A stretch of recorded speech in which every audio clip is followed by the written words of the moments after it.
And now, I'm pleased to introduce this afternoon's guest speaker.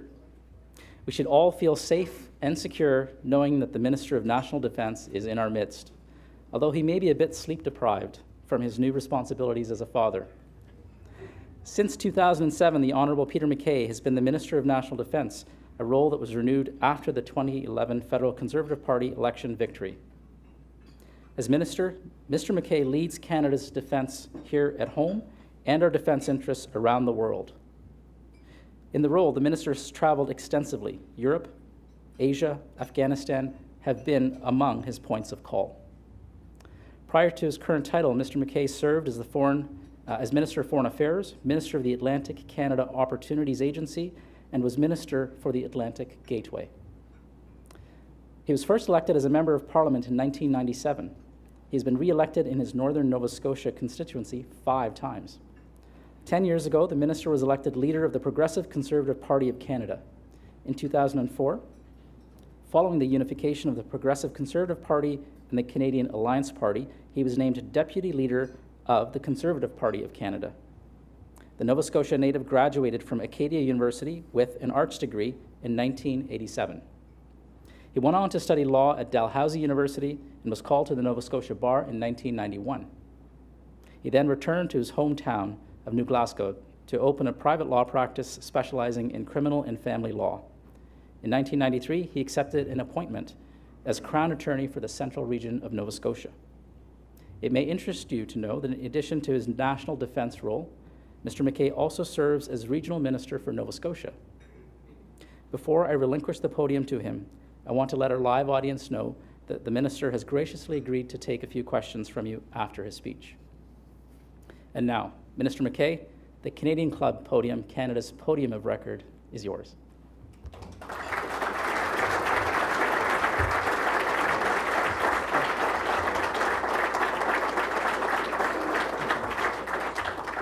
Well, thank you very much, Gordon and Lynn and all of the Board of Directors of the Canadian Club of Toronto.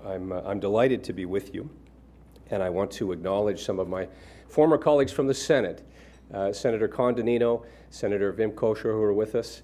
I see a lot of familiar faces here today that give me a very warm feeling and a very warm welcome here in Toronto.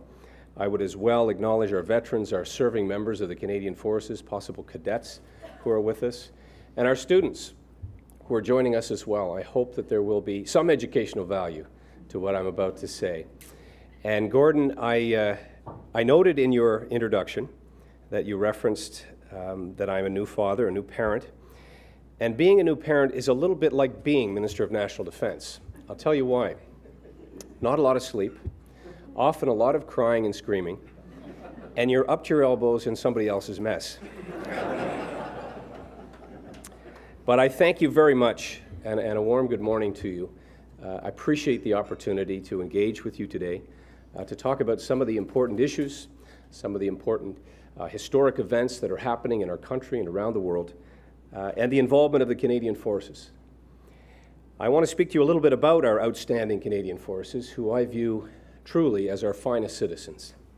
And many of those citizens are with us here today, including Brigadier General Omar Lavoie, who is our commander of Land Forces Central, an Afghanistan veteran himself, a distinguished combat record, and sir, I'm very honored to be with you here today, and all our members, our serving members. So let's thank them again, please.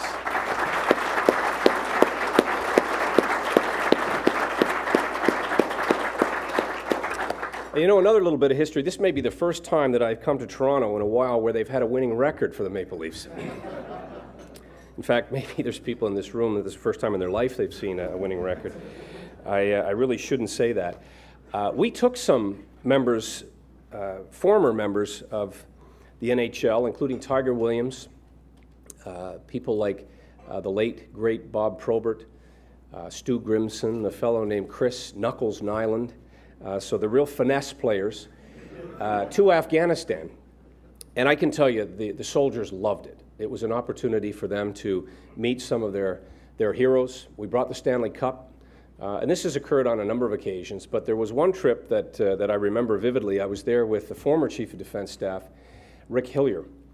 And General Hillier, we'd gone on separate aircraft, was introducing me on the tarmac to these players as they were coming off the plane. And so I was thrilled. I felt much like the soldiers in awe of guys like Tiger Williams. And when Chris Nyland walked up to me, General Hillier said, "Chris, have you met the minister?" And Nyland put his hand out and said, "Hello, Father." Now, my grandmother probably would have preferred that I was that kind of minister. I know that we're gathering here today at an auspicious time, a unique time, and I truly appreciate the Canadian Club's invitation. It's a time of high hopes in the face of tough and tragic times as well. As we gather here, I think our thoughts, it's fair to say, on a very serious note, are with our neighbors to the south. Our thoughts, our prayers are with the victims and the families of what took place in Boston, as well as communities in and around West Texas for their loss and suffering. It's a time of admiration and respect as well for our emergency service providers, a reminder of those courageous few who are running into the tragedy and running into the emergency while others are fleeing. And I come here today as well at a historic and important time for the Canadian Forces. As I was entering the building, I note that just a short walk, just a few minutes from here, the 48th Highlanders Museum at St. Andrew's Church on Simcoe is a strong reminder of this city's historic connection to the Canadian Armed Forces. The 48th Highland Regiment is a reserve unit, an infantry regiment located in the heart of this city. Since its formation in 1891, its members have served in every major overseas conflict since the Boer War. That is an impressive military record of service and sacrifice by any measure. The regiment and its personnel have consistently come to the aid of Canadians and our allies at home and abroad. And almost 50 battle honors have been bestowed upon this regiment that speak to their expeditionary excellence. And with their contributions in the Balkans, Africa, Afghanistan more recently, the regiment now has more operational experience than at any time since the end of the Second World War. And I dwell on this point to remind us all that we have combat veterans in this country as young as 19 years old. This is a time of active service in the Canadian Armed Forces again. The level of operational experience among our Canadian Forces members today is strikingly impressive when you remember that up to 25 or 30% of those who serve are reservists. They take on this responsibility over and above their day jobs, what they do in their other pursuits. But make no mistake about it, in addition to their professional, dedicated soldiering, they are full-time contributing members of your community. And I highlight these men and women because they illustrate how the Canadian Armed Forces are woven into the very fabric of our nation. The story of the 48th Highland Regiment is replicated at bases and wings and communities in every corner of Canada. They are an example of the numerous Canadians that are prepared day in and day out to step up and do what's needed, to leave the comforts of their home and their day-to-day routine to assist in operations wherever and whenever they are required. They bring unquestionable strength and resilience to our country. They are our friends, our neighbors, and our colleagues. And they are, in fact, the unsung heroes who make our communities, our country, and the world a better place. And that's why we have done all that we can to protect them in their employment and place of work, with provinces and territories passing legislation, work with their employers to protect them when these serving men and women come home. The history of our reservists as well, the heritage, the traditions, enrich our identity as Canadians. When I was last with you, and Gordon reminded me, when I was last here in 2009, you had awarded the very significant and prestigious Canadian Armed Forces with the Canadian of the Year award. And I want to tell you that that award hangs in the hallways of D&D headquarters in Ottawa for all to see. With that award, you formally recognized our men and women in uniform for representing the very best of our nation. And it's my pleasure to be back with you today to tell you a little bit more about what the government is doing to support these tremendous Canadians. I'm proud to say that since 2006, our government has embarked on a decade of delivery for the Canadian Armed Forces, delivering the equipment, the infrastructure, and the personnel support that our men and women in uniform need and deserve. We've increased defense spending by approximately 1/3 since 2006 and invested in all of the military's critical capabilities across the country, like strategic tactical airlift for the Royal Canadian Air Force, purchasing Chinook helicopters, C-17, C-30, heavy transport, Leopard 2 tanks, upgraded light armored vehicles for the Canadian Army, and modernized ships for the Royal Canadian Navy. I'm also very proud that we have initiated a historic recapitalization effort for the Royal Canadian Navy through the National Shipbuilding Procurement Strategy, which will see the entire fleet of the Royal Canadian Navy replaced, frigates, supply ships, and new capabilities like our Arctic patrol vessels. We're also investing in the capabilities of the future, capabilities like Sapphire, Canada's first ever dedicated military satellite, which was launched just 2 months ago. And at the same time, we're improving infrastructure and critical military installations across the country. For example, just north of here, we invested over $290 million in CFB Borden, the very first home of the Royal Canadian Air Force. It's a base that serves as a key training ground for our troops today. And with that money, we're renovating housing units, building new training facilities, improving the training equipment, and upgrading security systems. And we're doing this at Trenton, at Petawawa, and at every base in the country. But ladies and gentlemen, these investments in equipment and infrastructure are clearly only part of the picture.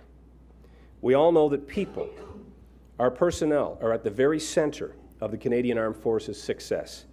Our most treasured resource is the human one. And these people, these proud Canadians, endure significant hardship, give significant sacrifice as a result of the uniform they wear, as do their families. And this is why we've increased the military mental health budget by over $100 million to an annual budget of $450 million. We've increased support to our military families by 25%.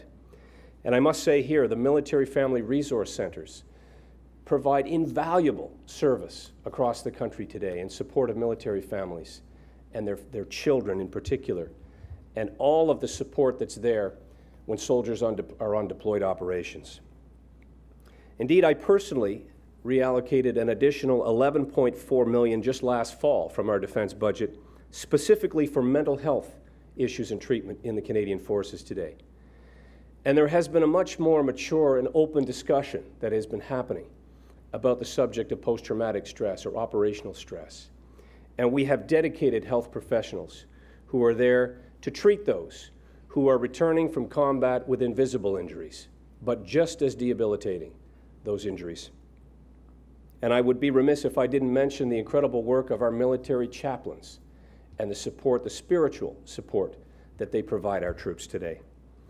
Ladies and gentlemen, this is obviously not only a government that is investing in equipment and infrastructure and personnel, but we're also celebrating significantly the proud accomplishments of our men and women in uniform across this country.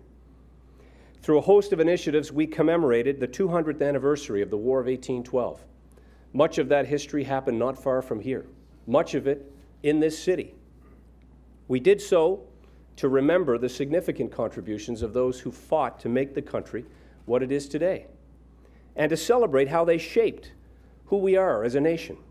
I would argue that we were a military before we were a nation.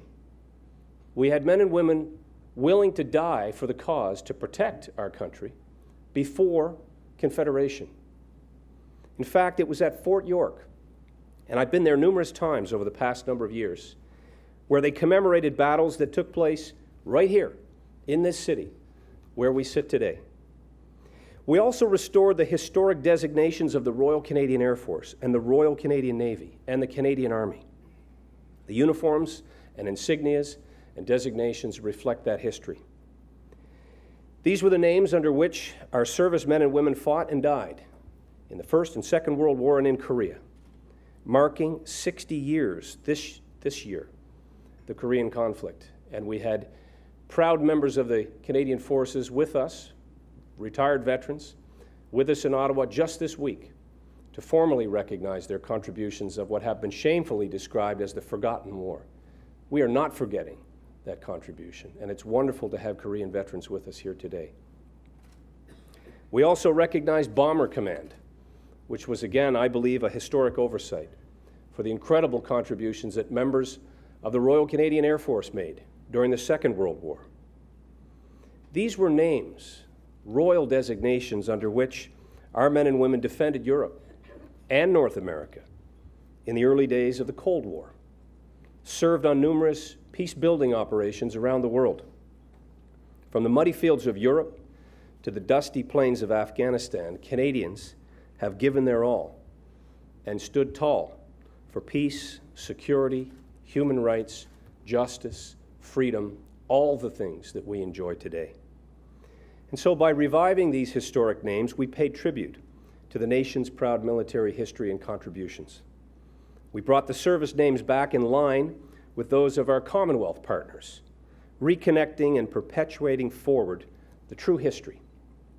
And I'm pleased to announce here today that we're continuing this effort by restoring the historic designation of a number of corps within the Canadian Army, specifically the Royal Canadian Armoured Corps, the Corps of the Royal Canadian Engineers, the Royal Canadian Corps of Signals, the Royal Canadian Infantry Corps, and the Corps of Royal Canadian Electrical and Mechanical Engineers. Now let's have a hand.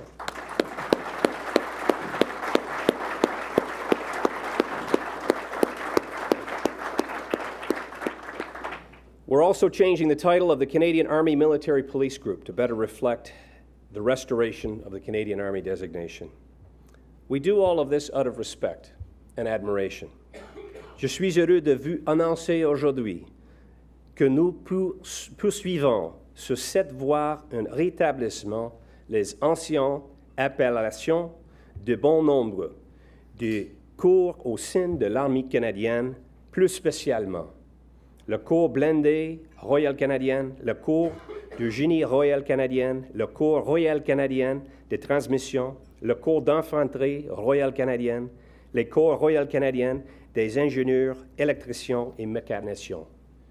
Nous changerons également le titre de Corps de police militaire à l'armée canadienne afin qu'il s'harmonise mieux avec les rétablissements, les appellations de l'armée canadienne.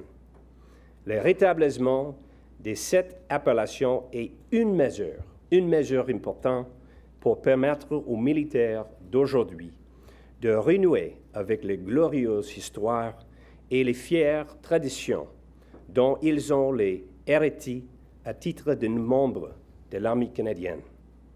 And friends, if I could just take a minute, Gordon has already done so, but I'd also like to acknowledge the special group that's here with us in our midst. Those who had served our nation as part of those regiments that I've just named. Could the following individuals once again please remain seated, because I'm going to do this in reverse. We often ask our veterans to stand. I'm going to announce their names. Mrs. Margaret Halliburton, a World War II veteran, the Royal Canadian Navy. Mr. Jerry O'Prey, peacekeeping veteran, missions to places like the Congo. Mrs. Alexandra Hackett, a British veteran with us here. Mr. Bob Farquharson, World War II veteran, RCAF. Mr. Sid Gladstone. Mr. Gladstone, I've had a great conversation with here. Lieutenant Ashley Beattie, and Lieutenant Commander Albert Wong. Please, everyone else, stand up and show your appreciation.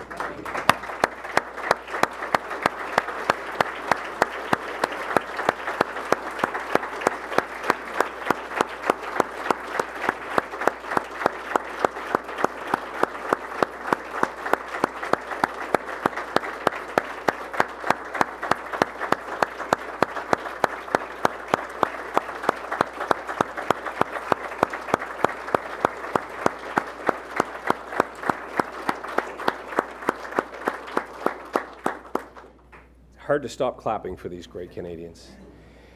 I've just noticed we have Honorary Colonel Bata with us here today. Wonderful to see you, ma'am. Thank you. and as well someone who has served in another way, and that is our former Justice Minister, Doug Lewis. It's wonderful to see you here, sir. We all benefit from a stronger and more capable military that serves our country at home and abroad. And I was speaking as well over lunch with Gordon and with Captain Mort Feinstone, who's with us here, about the contributions that we've made in places like Afghanistan. And I think there was an awakening of our country, in particular during the combat mission, when we saw that very stark image of a Canadian soldier returning in a flag-draped coffin. It stirred memories, I'm sure, for many Canadians. But for new Canadians, for a younger generation, this was truly a wake-up for what's at stake and what service through the Canadian Armed Forces can mean for your family. And there will be debate well into the future about the mission in Afghanistan. But let me tell you for a moment and connect, if I can, why we lost those soldiers and why soldiers were prepared to put aside their life, their love, their all they had to serve in a place like Afghanistan. There are over 7 million more children in school in Afghanistan today. A third of them are girls.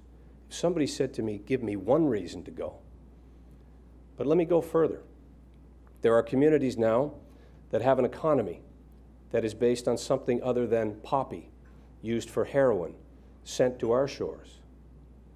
They have running water from the Dalla Dam that Canada and other countries helped build to sustain that agricultural society so they can grow beets and barley and Canadian wheat in their fields. There are more women proportionately sitting in the Parliament of Afghanistan today than can be found in Canadian Parliament. There are immunization programs that have preserved the lives of children. Schools and hospitals that were constructed to give them hope, to give them a chance, to give them time. And now as the mission continues and has transitioned to a training mission, we're helping them build the security capacity to do what Canada and other allies have done for them. Protect their communities, preserve their future, give them that hope that was just simply not there. And so there is a direct correlation to the sacrifice that we saw during that combat mission. And it has to be preserved. It's fragile. There is no guarantees. But Canadians can be proud, and are rightly proud, of what was accomplished in our country's name. And that flash, that badge on the shoulder of a Canadian soldier means something. It brings smiles to the faces of a whole generation of Afghans. That, again, is something that we are deeply grateful for in the service of our men and women in uniform. And so, as in previous generations, they work hard every day to uphold the proud place of military history in Canadian society. But what does all this effort and investment mean for Canadians? What are the practical implications? Well, above all else, it means the Canadian Armed Forces can effectively defend Canada and serve Canadians today and well into our future. More than pull our weight and punch above it in today's world. Maybe you read about two Port Alice brothers who recently got stranded while beachcombing on the west coast of Vancouver Island last month. Thanks to a Cormorant crew from 442 Squadron in Comox, as well as their search and rescue partners, these two men were saved. And I could cite countless other examples, because there are thousands every year who rely on our search and rescue technicians, who are among the best of the elite in the Canadian Forces, like JTF-2. In March alone, our search and rescue crews responded to 43 calls for help, and in some of the most remote parts of the country. Calls to the high north, where our SAR techs routinely jump out of the back of aircraft into freezing temperatures, go into avalanche zones, putting their lives at risk daily. Or I could speak about the 120 Canadian Armed Forces members, including Rangers, who have deployed to Operation Nunaluvut right now in the High North. This is one of the 3 Arctic sovereignty operations that take place every year in the Canadian North. In coordination with federal and territorial partners, we're preparing and continuing to ensure we have a hold on our Arctic. Over the course of this operation, which runs until the end of the month, these members will cover some 600 kilometers of northern terrain. They will assert Canada's Arctic sovereignty, and they will prove their ability to each other and to their communities to respond to any situation in this vast and rugged and expansive part of our country. Or as I referenced earlier, think for a moment about the over 900 Canadian Forces members deployed today in and around Kabul in northern Afghanistan. These are men and women who are empowering the Afghan National Security Forces to take hold of their own future, and they're making meaningful progress. The numbers don't tell the full story, but there are now over 350,000 Afghan National Security Forces, Army and police, many trained by Canadian Forces members. By the end of 2012, 91% of all training is being delivered by the Afghans themselves, and 84% of military operations in that country are Afghan-led. Canada was the second largest contributor to NATO's training mission. Much of this progress was secured by Canadians. Or North Africa, where, once again, we saw the utility of these investments. A new C-17 Globemaster aircraft helped to deliver much-needed personnel and supplies to Mali in support of the French operation there. By the end of March, Canadian Forces Air Force had transported over 1,500,000 kilograms of cargo.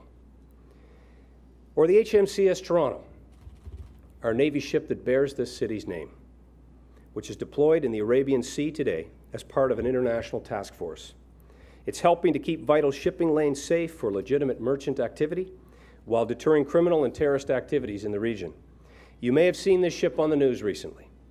Over Easter weekend, the ship's captain and crew boarded a suspected vessel and seized approximately 500 kilograms of heroin destined for North America, one of the largest heroin seizures in the history. Ladies and gentlemen, I could go on and cite numerous examples that happen daily, that happen around the planet by our men and women in uniform. There are many examples of how Canadian Armed Forces are serving here in Canada right now, like our SARTECs, both at home and abroad. Captain Lightstone reminded me of another important fact that I had not heard.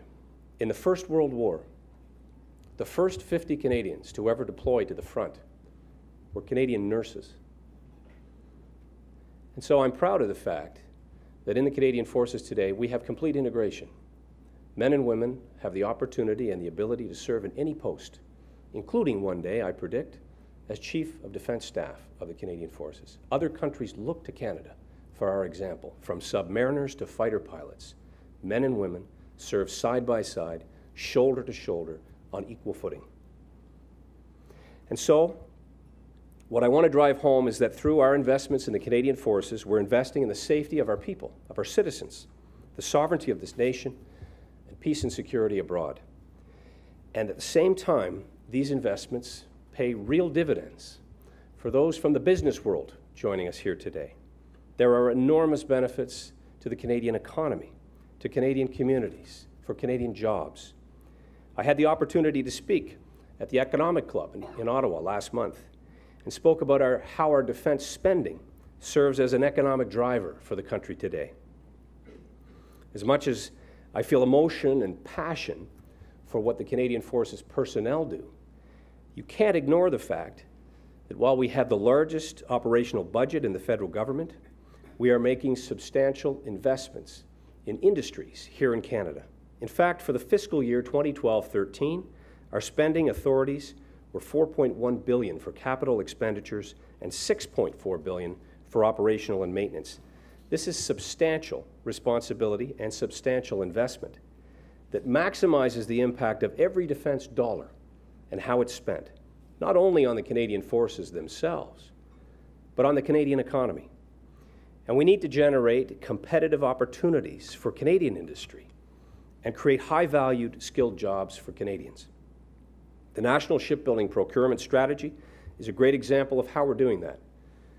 CADC has estimated that the government shipbuilding projects will directly and indirectly contribute more than $2 billion in annual economic benefits and create some 15,000 jobs over the next 30 years. So for you young folks, this is all good news. High-tech jobs that are going to be there for you when you graduate. The work that is involved will be spread over a whole spectrum of sectors, right across all regions of Canada, not just shipbuilding.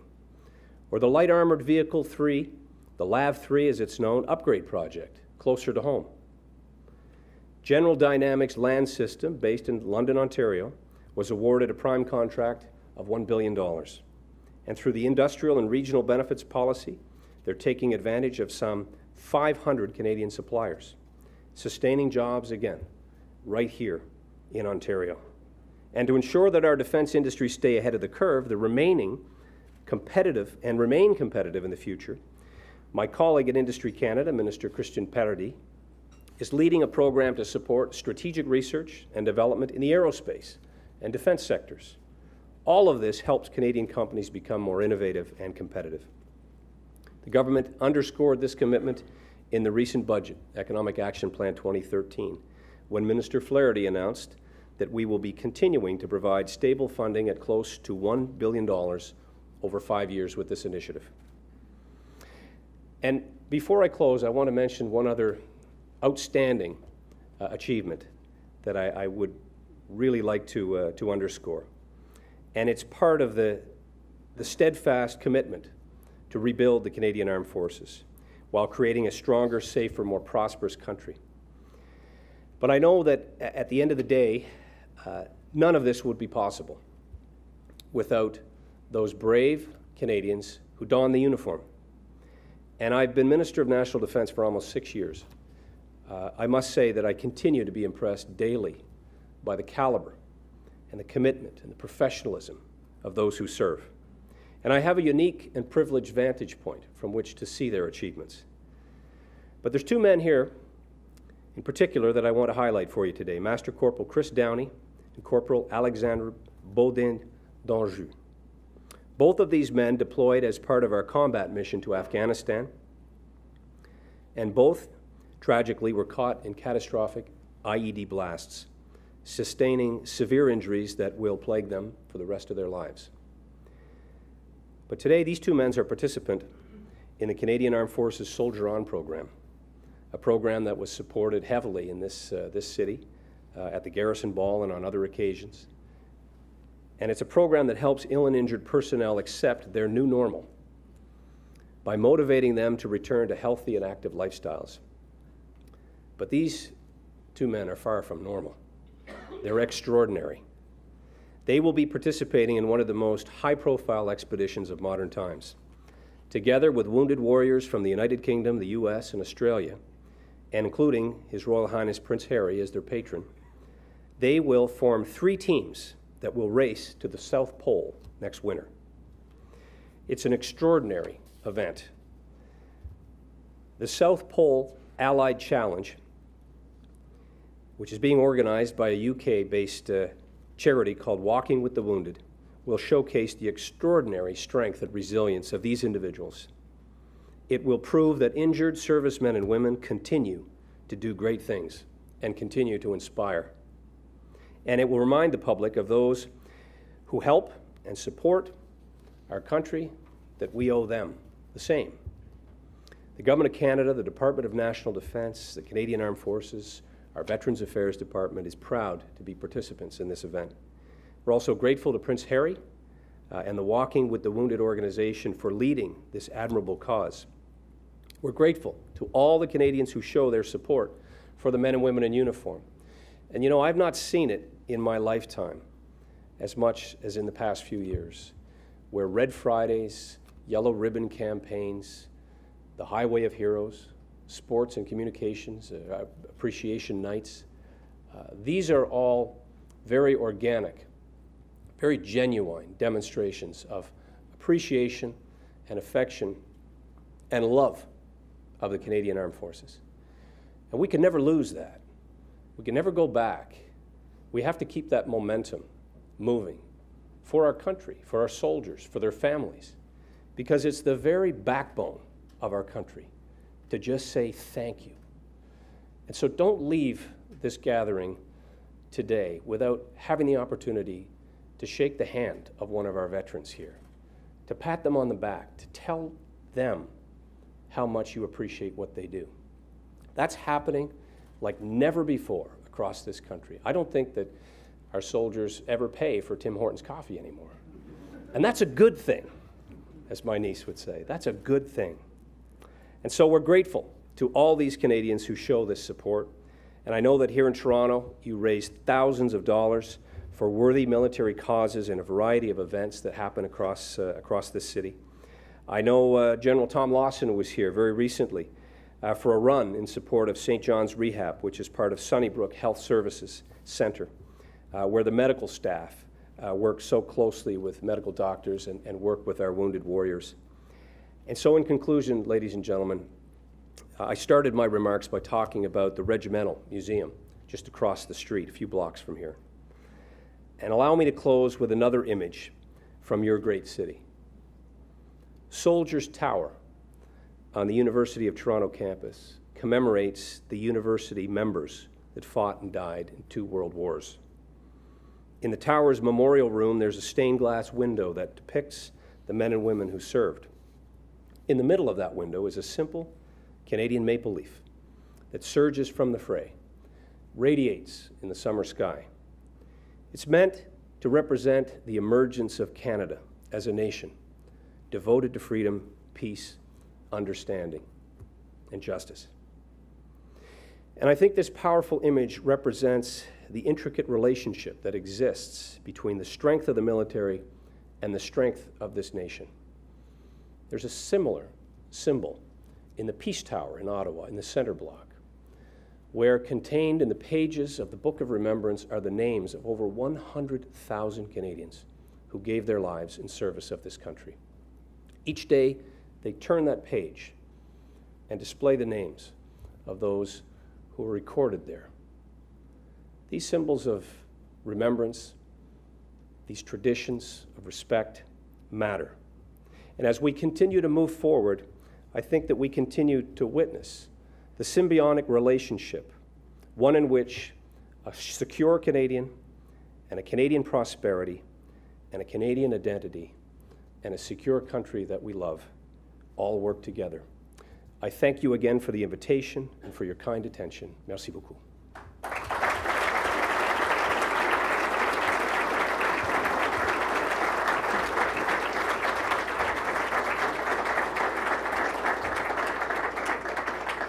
Minister MacKay, thank you, and thank you for graciously offering to take a couple of questions. As with any question and answer period, 2 small rules. If you'd like to ask a question, please raise your hand. One of the volunteers will come to you with a microphone. And secondly, please remember to phrase your question as you would if you were writing it down. So any questions? So we have one right back there. Minister Flaherty, is this on or not? My name is Bart McDougall, and I'm an ex-cadet of the Royal Military College. And if I'm permitted a comment before I get to my question, I would like to draw attention to an organization called True Patriots Love. And I'm very impressed by that initiative, and I think everybody in this room would be interested to know more about it. It's a foundation set up to fund the veterans and families of our armed forces. My question is related to RMC, and I just wondered what role RMC has going forward. There was an article recently in the Globe and Mail which suggested that there were some serious cuts to the budget for our military college, and I wondered whether you could comment on those cuts and how it would affect the college going forward. Thanks very much for the question, Bart, and I agree. True Patriot Love do extraordinary work in support of our military families our wounded warriors, as does Canada Company, and many other organizations now that are committed to supporting our men and women in uniform. With respect to RMC, the Royal Military College has expanded under our government, and we have stood up, as you probably know, the Collège Royal Militaire in Saint-Jean-sur-Richelieu. So we've added or returned to the academic training of our troops the Francophone component that was previously there. We are seeing now a period of slower growth in the country, and that is reflected across all departments within the government. The Canadian Forces are no exception, although the Department of National Defence has received unprecedented support in the last 6 years. We've seen our budget grow exponentially compared to others, and we have within the Canada First Defence strategy, as you may know, a clause that will continue to see the growth of the Canadian Forces budget. So there is no going back. At RMC, we've again grown the size of that great facility. We have in General Tom Lawson, the Chief of Defense Staff, the former professor, leader of that institution. So believe me when I say that the future of RMC is very bright. I'm the Chancellor by virtue of being the Minister of National Defense. We have nothing but plans to continue to grow and support RMC. And as an ex-cadet, I'm sure that that's music to your ears. It is one of the finest, in my view, one of the finest education facilities that we have, specific to the military and unique in that it is the only federally funded university, as you know, except for all the transfer payments that we send to the provinces. I think we have.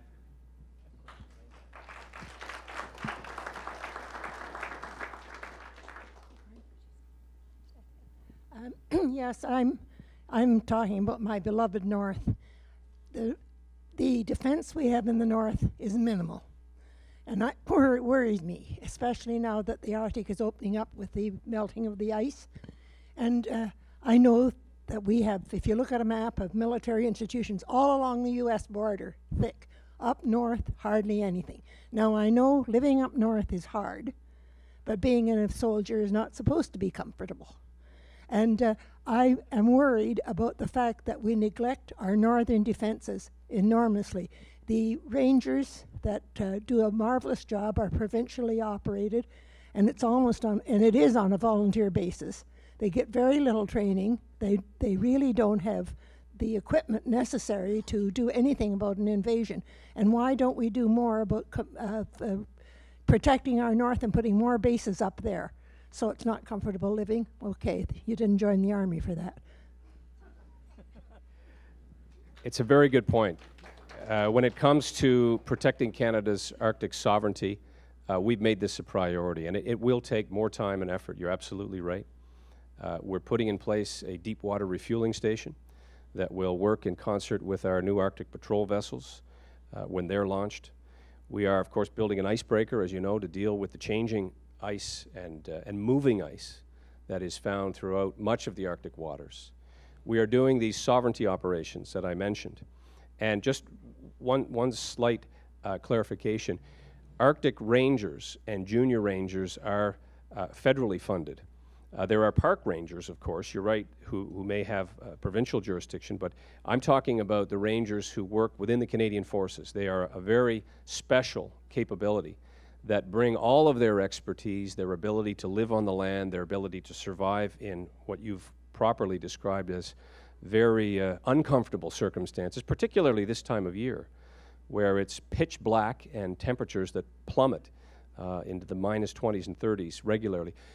So we're helping our soldiers to adapt to that environment, giving them the proper equipment, partnering with other government departments in the North, including Natural Resources, Indian and Northern Affairs, putting more resources in place, but it will take time. It is a vast, vast territory and unforgiving, and we have to make the necessary preparations to protect that land. As the Prime Minister said, we use it or lose it. There are water approaches now that are wide open and ports of call that were previously frozen that are now wide open. And so we have to have the ability to operate there and to keep equipment there and to support those communities in a meaningful way. And that's exactly what we intend to do, I assure you.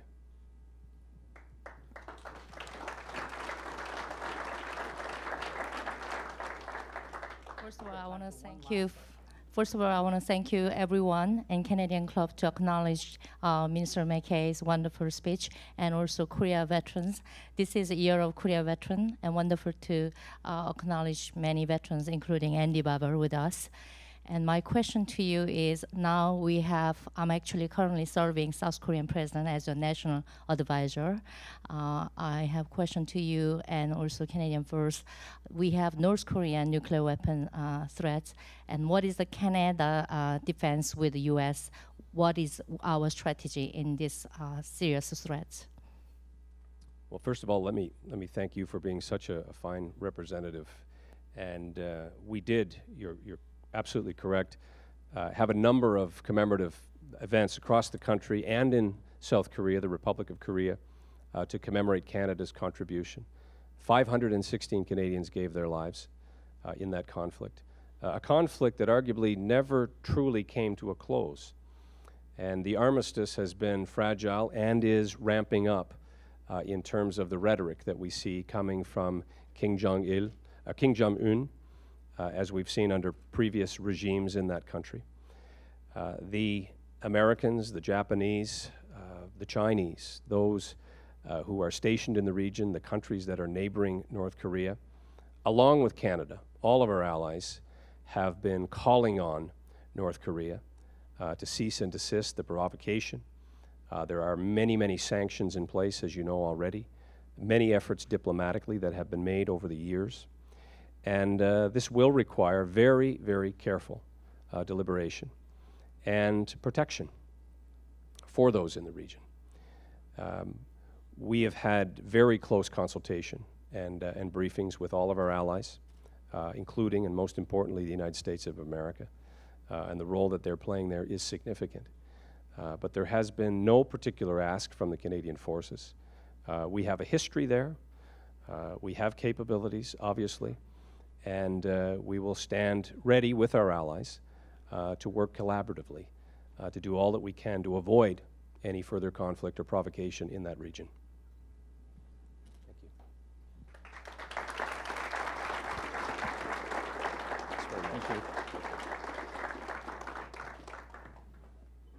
I'd like to call upon Libby Burnham, past president of the Canadian Club, to formally thank the minister.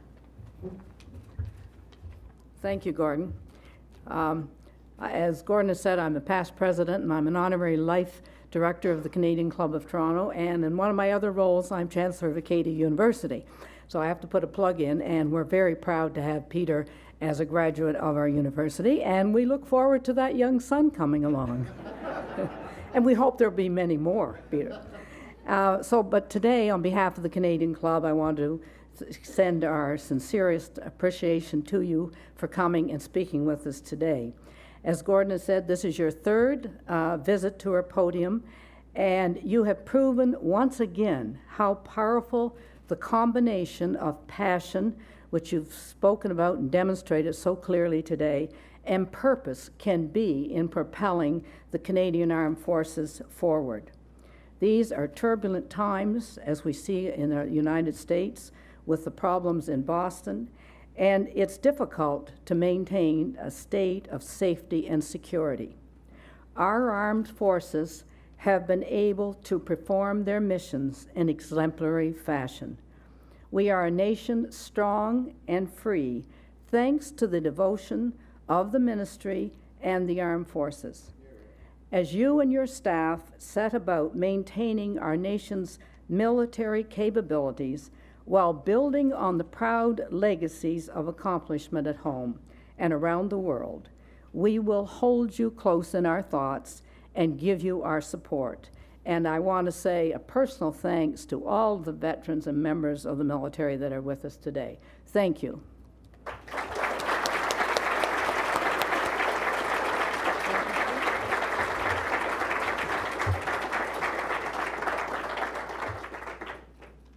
Thank you, Libby. I'd like to echo Libby's remarks and thank the minister once again for being here. Thank you for all that you do and thank you for all that the entire Canadian Armed Forces does to keep Canadians safe and secure. This concludes our television programming, which will be broadcast in the days to come on Rogers TV. We are grateful to Rogers TV and 680 News for their continuing promotion of Canadian Club events. To learn more about the Canadian Club, please visit our website at www.canadianclub.org. Thank you again for joining us. This meeting is now adjourned.